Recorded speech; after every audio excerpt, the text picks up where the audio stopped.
नमस्कार शेतकरी मित्रांनो, मी मुक्ता. आपण ऐकत आहात कृषी क्रांती पॉडकास्ट. आज आपण पाहणार आहोत महाराष्ट्रातील प्रमुख बाजार समित्यांमधील हरभरा, तूर, सोयाबीन, कापूस आणि कांदा बाजारभाव, तसेच बाजारातील सध्याची स्थिती. हरभरा बाजारभाव. सर्वप्रथम पाहूया आजचे हरभरा बाजारभाव. पुणे बाजारात हरभऱ्याला 6,200 ते 7,000 दर मिळाले. माजलगाव येथे 4,500 ते 4,975, तर हिंगोली बाजारात 4,775 ते 5,175 दर नोंदवले गेले. वाशिम बाजारात चाफा जातीला 4,820 ते 5,325 दर मिळाले. मुरुम बाजारात लाल हरभऱ्याला 4,501 ते 5,321 दर मिळाले. अमरावती बाजारात मोठी आवक झाली असून दर 4,700 ते 5,100 दरम्यान राहिले. तूर बाजारभाव.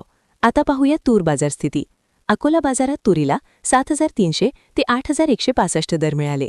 हिंगोली बाजारात 7,400 ते 7,990, तर कारंजा बाजारात 7,100 ते 8,050 दर दिसले. काही बाजारांमध्ये दर्जेदार तुरीला 8,200 पर्यंत दर मिळत असल्याचे दिसत आहे. सोयाबीन बाजारभाव. सोयाबीन बाजारात सध्या दर स्थिर दिसत आहेत. राहुरी वांबोरी बाजारात सुमारे 5,200, तुळजापूर येथे 5,150, तर सोलापूर बाजारात 5,040 ते 5,195 दर मिळाले. मेहकर बाजारात 5,235 पर्यंत दर नोंदवले गेले. कापूस बाजारभाव. कापसाच्या बाजारातही स्थिरता दिसत आहे. अमरावती येथे 7,400 ते 7,650, उमरेड येथे 7,300 ते 7,760, तर अकोला आणि बार्शी टाकळी बाजारात 8,010 दर मिळाला. दर्जेदार कापसाला व्यापाऱ्यांकडून चांगली मागणी आहे. कांदा बाजारभाव. कांद्याच्या बाजारात मोठ्या आवकेमुळे दरांमध्ये चढउतार दिसत आहेत.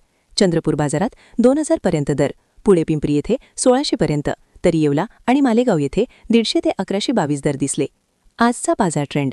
आजच्या बाजाराचा ट्रेंड पाहिला तर हरभरा 4,800 ते 5,200 दरम्यान स्थिर, तूर मजबूत मागणी, सोयाबीन 5,000च्या आसपास स्थिर, कापूस 8,000च्या वेदर, कांदा मोठ्या आवकेमुळे दबाव. शेतकऱ्यांसाठी आजचा सल्ला. दर्जेदार माल वेगळा ठेवून विक्री करा. बाजारातील दररोजचे ट्रेंड तपासा. मोठी आवक असल्यास टप्प्याटप्प्याने विक्री करा. इतर सर्व पिकांचे व सर्व बाजार समितीचे बाजारभाव पाहण्यासाठी कृषीक्रांती.com वेबसाईटला भेट द्या किंवा कृषी क्रांती ॲप डाउनलोड करा. रोज संध्याकाळी 6 वाजता रोजच्या रोज ताजे बाजारभाव इथे पाहायला मिळतात. रामकृष्ण हरी.